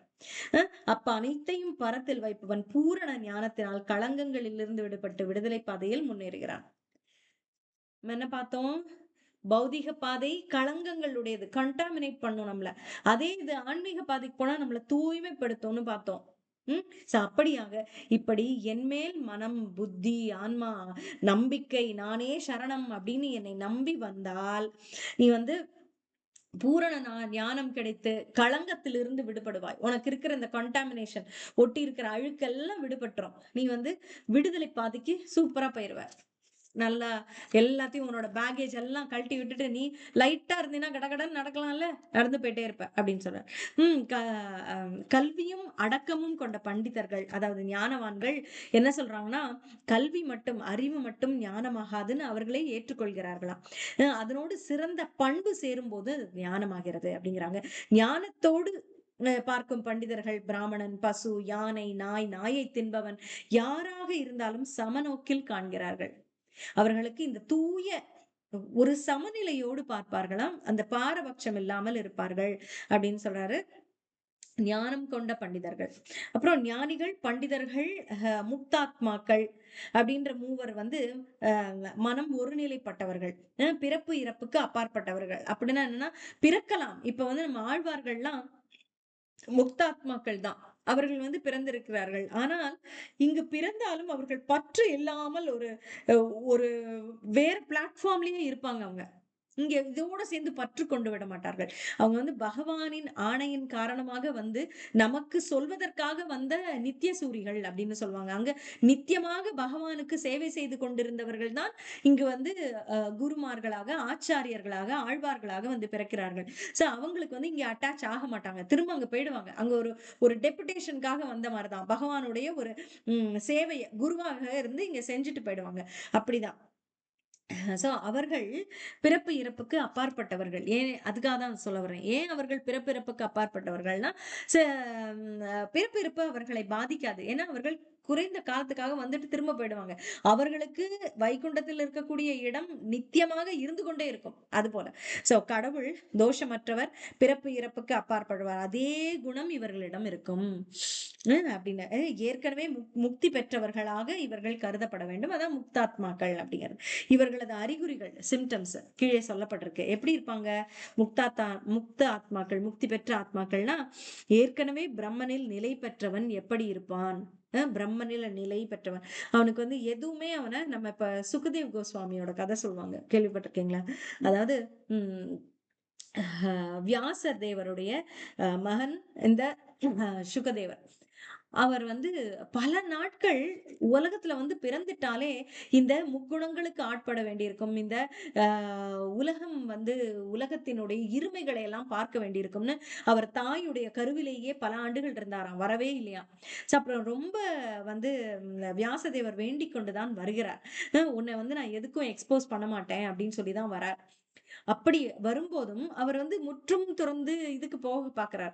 போயிடுறார். அப்ப அவர்கள் இருவரும் நடந்து கொண்டு வருகையில் ஒரு குளத்தில் பெண்கள் நீராடி கொண்டிருக்கிறார்கள். அப்ப முதல்ல நடந்து போகிறார் சுகதேவர்.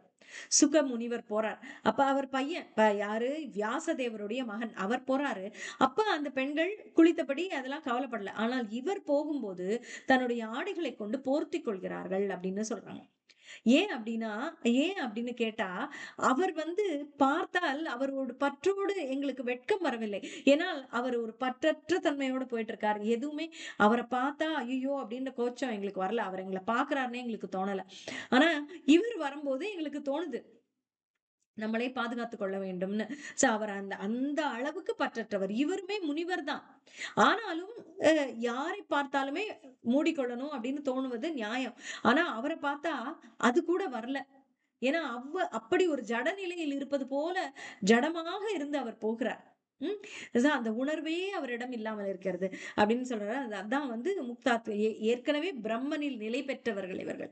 இவர்களை அசைக்கவே முடியாது. அப்படி எப்படி இருப்பான்னா, இது நமக்கு பொருந்தும். அது நான் அவருக்கு சொன்னேன். அதெல்லாம் நமக்கு எப்படி பொருந்தும்னு யோசிக்கலாம். இது பாருங்க.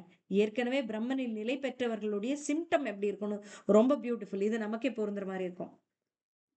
விரும்பியவற்று விரும்பினது கிடைக்கிறதுனால ஆஹா ஓஹோன்னு மகிழ்பவர்களும், விரும்பாதவற்றை வந்துருச்சு விரும்பல, அது என்ன பண்றது நம்மளுக்கு வந்துருச்சு அப்படின்னா துயரமும் ஐயோ வந்துருச்சே அப்படின்றதும் அடைவதில்லை. அப்படிப்பட்டவர்கள் யார் அப்படி அடைவதில்லையோ அவர்கள் தான் ஸ்திர புத்தியுடன் இருப்பவர்களாம்.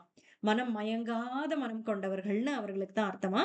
இறை விஞ்ஞானத்தை அறிந்தவர்கள் அவங்க. எது வந்தாலும் சரி. அதுக்குதான் நம்ம எந்த பக்குவத்தை எப்போதுமே அடைய வேண்டும் அப்படின்னா, எது வந்தாலும் அதை தாங்கிக் கொள்கிற பக்குவம் நமக்கு வரணும். வந்தாலும் சரின்னு ஏற்றுக்கொள்கிற பக்குவம் வரணும். நல்லதே வரணும் அப்படிங்கிறது இருக்கட்டும். ஆனா நல்லது வராமலும் சில சமயம் போகலாம். அப்ப நம்முடைய மனம் அதையும் ஏற்றுக்கொள்கிற பக்குவத்துக்கு வரணும் அப்படிங்கிறதுதான். இறைவிஞ்ஞானத்தை அறிந்தவனாக உள்ளானோ அவனே ஏற்கனவே பிரம்மனில் நிலை பெற்றவன் அப்படிங்கிறார். நல்லதுக்காக மகிழாம கெட்டதுக்காக துயரம் கொள்ளாமல் இருப்பவன் பிரம்மனில் நிலைத்தவன். அப்ப சமாதி நிலை அடைந்தவன் எப்படி இருப்பான் அப்படின்னா, ஜட புலன் இன்பங்களில் கவரப்படுவதில்லை. புலனின்பம் அது இது இது அப்படின்னு அவன் போக மாட்டான். சமாதி நிலையில இருக்காங்க. அப்புறம் அவன் முக்தி பெற்றவன். அவனுக்கு சமாதி நிலையில இருக்கான். அவன் முக்தி பெற்றுதான். அவனை கீழெல்லாம் நீங்க அவன் பற்றுக்கு வருவானே நீங்க நினைக்க வேண்டாம். அது அப்புறம் தான் உடல் அல்லன்னு முற்றிலும் உணர்ந்தவன். ஆன்ம உணர்வோடு இருப்பான். தான் ஆன்மான்னு. தான் மட்டும் இல்ல, அனைவருக்குள்ளும் ஆன்மா இருக்கிறான். அவன் கருப்பு, சிகப்பு, மூஞ்சி அழகா இருக்காங்க, அக்லியா இருக்காங்க, அசிங்கமா இருக்காங்க, இவங்க பார்த்தாலே நல்லா இல்ல, இவங்க குஷ்டரோகியா இருக்காங்க, இவங்களுக்கு அது, இவங்களுக்கு அது அப்படின்னு குறைபாடுகள், நிறைபாடுகள் அப்படின்னு மக்கள்ல இருக்கிறத மட்டும் பார்த்து கொண்டிருக்காமல், ஒவ்வொருவருக்குள்ளும் ஆன்மா இருக்கிறார் அப்படிங்கிறத பார்க்கக்கூடியவர்கள் தான் மட்டும் உடல் அல்ல, மற்றவர்களும் உடல் அல்ல ஆன்மா அப்படின்ற உணர்ந்தவர்கள், சமாதி நிலையில் இருக்கக்கூடியவர்கள். இவர்கள் தனக்குள்ளேயே சுகத்தை அனுபவிப்பார்கள் அப்படின்னு சொல்றார். அப்புறம் பரத்தை தியானிப்பவர். பரம்னா பகவானுடைய திருவடி. அதை தியானிப்பவர்களும் அமைதியை அனுபவிப்பார்கள் அப்படின்னு சொல்றார். ஜடப்புலன்களால் கிட்டும் இன்பம் துன்பங்களுக்கு காரணம். புலன்களால அதாவது பகவானுடைய திருவடியை தியானிப்பதால் கிடைக்கும் இன்பம் நல்ல இன்பம். அதே இது வந்து புலன்களால கிடைக்குது இல்ல சில இன்பம், அந்த இன்பம் துன்பத்துக்கு காரணமாயிடும். அப்படிங்கிறது இது நான் சொல்லவே வேண்டியதில்லை உங்களுக்கு. இதே புரியும். புலன்களுக்கு கிடைக்கிற இன்பம், இப்ப வந்து ஒரு சினிமா பாக்குறோம் அப்படின்னா அது இன்பமா இருக்கு அப்படின்னா அது நமக்கு இங்க ஒரு குழி தோண்டி வைக்கும். என்ன குழி? நம்ம ஆன்மீக பாதையில ஒரு குழி டபக்குன்னு விழுவோம். அன்னைக்கு நம்மளால ஜபம் பண்ணவே முடியாது. ஏன்னா எண்ணம் பூரா அந்த சினிமால இருக்கும். இல்லையா? அதுதான். சோ எச்சரிக்கை போல சொல்றேன். அறிவுடையவன் இந்த ஜட புலன்களில் பங்கு கொள்வதில்லை. அது நம்மளுக்கு எச்சரிக்கை மணிதான். அது ஆசையே வராது. வரக்கூடாது. வந்துச்சுன்னா நம்மளுக்கு வீழ்ச்சியா வரும். இந்த ஜட புலன்கள் இன்பத்துல போறது. இந்த இன்பத்துக்கு ஆரம்பம், முடிவு உண்டு. ஆரம்பிக்கும். முடிவு உண்டு. ஆனால் பகவத் விஷயத்துக்கு ஆரம்பம் முடிவே கிடையாது அப்படின்னு. ஆகவே அறிவுடையவன் இதில் மகிழ்வடைவதில்லை. இது கொஞ்ச நேரம் தான் இருக்க போகுது அப்படின்னு சொல்லி அதை அவன் கைவிட்டுருவான் அப்படின்னு சொல்றார். உம் யாருக்கு உண்மையான அறிவு, இன்னும் 4, 5 ஸ்லோகங்கள் தான் அது முடிச்சுக்கலாம். யாருக்கு உண்மையான மகிழ்வு கிட்டும் அப்படின்னா, இந்த வாழ்வில் உடலை நீக்கும் முன்பே அந்த மகிழ்வு கிட்டுமா? யாருக்கு உண்மையான அறிவு? அப்புறமா கிடைக்கிறதுக்காக நீ பாடுபடுற அப்படிங்கறதெல்லாம் இல்ல. மறுவாழ்வுல என்ன நடக்க போகுது அப்படிங்கிறதுக்காக மட்டும் நம்ம ஆன்மீக வாழ்க்கையே பண்ணல. அது முதல்ல புரிஞ்சுக்கணும். ஏதாவது we are not preparing for after life. அதுவும் இருக்கு. இருந்தாலும் இந்த வாழ்க்கையிலேயே நம்ம நன்றாக பக்குவமாக வாழ்வதற்கும் ஆன்மீக வாழ்க்கையில் வழி இருக்கிறது அப்படின்றத புரிஞ்சுக்கணும். உடலை நீக்கும் முன்பே ஜடப்புலன்களின் உந்துதல்களை பொறுத்து கொண்டு காமத்தையும் கோபத்தையும் கட்டுப்படுத்த முடிந்தால் அவனே மெய்மறந்த நிலையில் சுகத்தை அனுபவிக்கிறான். அப்ப என்ன இதுல நம்ம என்ன புரிஞ்சுக்கணும்? சுகத்தை அனுபவிப்பதற்கு புலன்களை கட்டுப்படுத்த வேண்டும், காமத்தையும் கோபத்தையும் கட்டுப்படுத்த வேண்டும். அப்படின்னா என்ன? பொறுமையா இருக்கணும். கோபம் வருகிறதா அதை கட்டுப்படுத்த தெரிய வேண்டும். அதை அப்படியே காட்டி அதை எல்லா இடத்துலயும் செலுத்தணும் அப்படிங்கிறது இல்ல அப்படின்னு. மெய் மறந்து தனக்குள் சுகமாக உள்ளான் அவனே அப்படின்னு சொல்றார். தனக்குள் செயல்பட்டு இன்புறுகிறான், தனக்குள் பார்வையை செலுத்துகிறான். உள்ள தனக்குள் பார்க்கிறான். அவனே பக்குவமான யோகியாவான். பரத்தில் முக்தி பெற்று பரத்தை அடைகிறான். பரத்துல வந்து பகவான் திருவடியையே நினைத்து அங்கு முக்தி பெறுகிறான். ச யோகி பிரம்ம நிர்வாணம் பிரம்மபூதோ அதிகச்சதி அப்படின்னு சொல்றாரு. அதாவது பிரம்ம நிர்வாணம் அப்படின்னா பரத்தில் முக்தி அடைவோர் யாரெல்லாம்னா, இன்னும் சில அறிகுறிகள் சொல்றாரு. யாரெல்லாம் பரத்தில் அடைய முடியும்னா, இப்ப உங்களுக்கு சந்தேகத்தால வர்ற இருமைகள் அதுல இருந்து அப்பாற்பட்டவன். சந்தேகமே வந்து அவனை தாக்க முடியாது. ஏன்னா அவன் தெளிவாக இருக்கிறான். யாரும் வந்து உங்களை குழப்ப முடியாது. ஏன்னா உங்களுக்கு சந்தேகம் இல்ல. மற்றவர்களுக்கு ஏற்படுகிற சந்தேகத்தை நீங்க தீர்த்து வைக்க வேணா போலாமே தவிர, இந்த பிரம்ம நிர்வாணத்துல இருக்கவன், முக்தி பெற்ற ஆன்மாவாக இருக்கவன், அவனை யாரும் குழப்ப முடியாது. எப்படிப்பட்ட கேள்வியை வேணாலும் நீங்க கேட்கலாம். அவன் வந்து அதனால ஆடவே மாட்டான். இப்ப சில சிறு குழந்தைகளை போய் நீ வந்து இதுதானே அதுன்னு கேட்டா குழம்பிடும். என்ன கேக்குறாங்க அப்படின்னு. ஆனா தெளிவாக இருக்க குழந்தைன்னா, அங்கிள் உங்களுக்கு தான் தெரியல, இங்க பாருங்க அப்படின்னு சொல்லி சொல்லிடும். கிளியரா சொல்லும். அது போல சந்தேகத்தினால் எழும் இருமைகளுக்கு அப்பாற்பட்டவன். சந்தேகமே அவனுக்கு இல்ல அப்படிங்கிறது. அப்புறம் மனதை உள்நோக்கி ஈடுபடுத்தி உள்ளனரோ, மனதை உள்நோக்கி பார்க்கிறார். மனதை அப்படியே பரப்பி மனதுல வெளியில கொண்டு போய் பார்க்கிறதை விட தனக்குள்ள பார்க்கிறார். மற்ற உயிர்வாழிகளுக்காக பாடுபடுவதில் எப்போதும் முனைப்பாக உள்ளார். மற்றவர்களுக்காக செய்ய வேண்டும் அப்படிங்கறதுல எப்போதும் முனைப்பாக உள்ளார். சேவை சேவை சேவைன்னு அடுத்தவங்களுக்கு இது நன்மை பயக்கும்னா நான் செய்கிறேன் அப்படின்னு நினைக்கிறது. எல்லா பாவங்களிலிருந்தும் விடுபட்டுள்ளனரோ, பாவங்கள் எல்லாம் செய்வதில் முதல்ல விடுபடுவோம். அப்புறம் அதை பகவான் தானே நம்முடைய பாவங்களை ஒழித்து விடுவான். அவர்களே பரத்தில் முக்தி அடைகின்றனர். அப்புறம் பிரம்ம நிர்வாணம் அடைந்தவர்களுக்கான அறிகுறியை பார்க்கிறோம். அடைவதற்கு அரியது போல தோன்றுகிறதே, அடைவது சாத்தியமா அப்படின்னு நமக்கு இப்ப தோணும். இதெல்லாம் எப்படி அப்படின்னு அதற்கான யுக்தி இந்த ஸ்லோகத்துல அடுத்த ஸ்லோகத்தை சொல்றார். என்ன அப்படின்னா, யாரெல்லாம் கோபத்திலிருந்தும் எல்லா பௌதிக ஆசைகளிலிருந்தும் விடுபட்டுள்ளனரோ, தன்னுணர்வும் தன்னொழுக்கமும் நிறைந்து பக்குவத்தை அடைய தொடர்ந்து முயல்கின்றனரோ, அவர்கள் கூடிய விரைவில் பரத்தில் முக்தி அடைவது உறுதி. அப்படின்னு சொல்றாரு. சோ அந்த பாதையில தான் நம்ம பயணிக்கிறோம் அப்படின்றது. புலனை அடக்க முயற்சிக்கிறோம், கோபத்தை அடக்க முயற்சிக்கிறோம், தன்னை உணர முயற்சிக்கிறோம், ம் தன்னை ஒழுக்கத்தோடு இருக்க நினைக்கிறோம், தன்னில் நிறைவோடு இருக்க நினைக்கிறோம்னா பரத்தை வெகு விரைவில் அடைவோம் அப்படிங்கிறது. அப்ப கடைசி ஸ்லோகத்துல மேலும் சில யுக்திகள் புலன்களை அடக்குவதற்கு அப்படின்னு சொல்றாரு. என்னன்னா, விட வேண்டிய 3 அப்படின்னு சொல்றார். என்ன? ஆசை, பயம், கோபம். 3. இந்த 3ஐ விட்டால் பக்குவம் அடைந்தவனா ஆயிடுவானாம். இது ஆசை, பயம், கோபம் இது மிக கடினமான 3. ஆனாலும் இதுக்கு மூலம் என்னன்னா ஆசை. இந்த ஆசை வரும்பொழுது அது கிடைக்காமல் போகும்போது கோபமாகும். அந்த கோபத்தினால் அனைத்தையும் இழக்கும் பயம் வரும். கோபம் சினமென்னும் சேர்ந்தாரை கொல்லிதானே. அந்த நீங்க கோபம் காட்டினா அந்த உறவு உங்களை விட்டு போயிடும். உண்மைதான் அது. உறவை இழப்போம், மகிழ்ச்சியை இழப்போம், செல்வத்தை இழப்போம், அறிவையே இழப்போம். இந்த கோபம் வந்தா.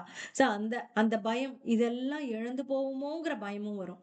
இது நமக்கு தெரிஞ்சு சில பேர் இந்த பயம் வருகிறது என்றால் கோபம் தப்புன்னு தெரியும். கோபமே தப்புன்னு தெரியாம இருந்தாங்கன்னா, இந்த பயப்படுறதெல்லாம் நடந்தே போயிடும். உறவ இழப்பீங்க, மகிழ்ச்சிய இழப்பீங்க, உறவு போனா மகிழ்ச்சி போயிடும். அப்புறம் செல்வமும் அந்த உறவு காரணமாக செல்வம் இழக்கும் வாய்ப்பும் இருக்கிறது. அந்த அறிவை இழக்கக்கூடிய வாய்ப்பும் இருக்கிறது. மேலும் மேலும் கோபம் தான் வரும். இத பயம் ப பய இ இ இவற்றை இழக்கக்கூடிய பயம் வருகிறது என்றாலே, நாம் சுதாரிச்சுக்கிறதுக்கு வாய்ப்பு இருக்கு. அதான். அப்புறம் இதை கட்டுப்படுத்தியவன் நிச்சயமாக முக்தி அடைகிறான். கட்டுப்படுத்துவதற்கான வழி என்ன அப்படின்னா, எல்லா புறப்புலன் விஷயங்களையும் வெளியே நிறுத்தணும். புறப்புலன் நம் புலன்களுக்கு விஷயமா இருக்கு இல்லையா? அது இது வீடியோ பார்க்கறது, அது பார்க்கறது, புலன் விஷயங்கள் அதையெல்லாம் தள்ளி வைக்கணும். அப்புறம் புருவ மத்தியில் கண்களையும் பார்வையையும் நிறுத்தி நாசிக்குள் உள் வெளி சுவாசங்களை நிறுத்தி தியானத்தில் கட்டுப்பாட்டை தரும். இப்படி தியானம் செய்வது மனதில் எல்லாத்தையும் மத்ததை நிறுத்தி தியானம் செய்வதை பத்தி இங்க சொல்றார். தியானம் அது எதனை கட்டுப்படுத்தும் இந்த தியானம் அப்படின்னா, மனம், புலன்கள், அறிவு இது 3ஐயுமே கட்டுப்படுத்தும். இவ்வாறு கட்டுப்பாடு கொள்ளும் ஆன்மீகவாதி ஆசை, கோபம், பயம் இவற்றிலிருந்து விடுபட முடியும் அப்படின்னு சொல்றார். எப்போதும் இந்நிலையிலேயே உள்ளவன், நிலைத்திருக்கக்கூடியவன், முக்தி பெற்றவன் அப்படின்னு சொல்றார். இது ஒரு யுக்தியாக இங்க சொல்றார். தியானம் செய்வது நம்ம மன கட்டுப்பாட்டுக்கு ஒரு வழி. மனதையும், புத்தியையும், அறிவையும் கட்டுப்படுத்துவதற்கு இது ஒரு வழி அப்படின்னு. அப்புறம் போக்தாரம் யஜ்ஞ தவசாம் சர்வலோக மகேஸ்வரம் சுகிருதம் சர்வபூதானாம் ஞாத்வாமாம் சாந்தி முருச்சதி அப்படின்னு இந்த சாந்திக்கு வழியாக கடைசி ஸ்லோகம். யாகங்கள், தவங்கள் அனைத்தையும் அனுபவிப்பவன் நானே. போக்தாரம் யஜ்ஞ தபசாம். நான் போகம் அதை அனுபவிப்பவன் நான் என்பதை உணர் அப்படிங்கிற. எல்லா லோகங்களுக்கும் அதன் தேவர்களுக்கும் நானே மகேஸ்வரன். நான் தான் அனைத்திற்குமே ஓனர், எஜமான் அப்படின்றத உணர். எல்லா உயிர்வாழிகளுக்கும் உற்ற நண்பன். அப்படி இருந்தாலும் நான் திமிரா இருக்க மாட்டேன். எல்லாருக்கும் நான் நண்பன். இப்படிப்பட்ட என்னை அறிந்தவன் ஜட துன்பங்களிலிருந்து விடுபட்டு அமைதி அடைகிறான் அப்படின்னு சொல்றார். போக்தாரம் யஜ்ஞ தவசாம் சர்வலோக மகேஸ்வரம். சர்வலோகத்தையும் காக்கக்கூடியவன். சுகிருதம் சர்வபூதானாம். சுகிருத்தம் அவர்களுக்கு வெல்விஷரா நான் இருக்கேன். அதனால நீ என்கிட்ட வா, நான் உனக்கு உதவி செய்யதான் நான் காத்திருக்கேன், நீ வா அப்படின்னு சொல்றாரு. சர்வபூதானாம் ஞாத்வாமாம் சாந்தி மிருச்சதி. இதை உணர்ந்தவன் சாந்தி அடைகிறான் அப்படின்னு சொல்றார். இதான் கர்மயோகம். கிருஷ்ண உணர்வில் எப்படி செயலாற்றுவது, அந்த புலன்களை எப்படி கட்டுப்படுத்துவது அப்படிங்கிற அந்த வரிசையா ஃப்ளோ வந்திருக்கு. மிக்க நன்றி நீங்க எல்லாம் கலந்துக்கிட்டதுக்கு. ஓரளவு ஃப்ளோ நீங்க ஃபாலோ பண்ணியிருந்தீங்கன்னா புரிஞ்சுதா, எப்படி இருந்தது அப்படின்னு மட்டும் சொல்லுங்க. நாளைக்கு இன்னைக்கு வெள்ளிக்கிழமை. இன்னையோட ஆக்சுவலா நம்மளுக்கு சாட்டர்டே சண்டே கிளாஸ் இல்ல. ஆனா சாட்டர்டே மட்டும் கிளாஸ் வைக்கலாமான்னு நான் யோசிக்கிறேன் நாளைக்கு. அது நீங்க என்ன நினைக்கிறீங்கன்னு சொல்லுங்க. ஏன்னா நம்மளுக்கு 18 அத்தியாயத்துக்கு அதுக்கப்புறம்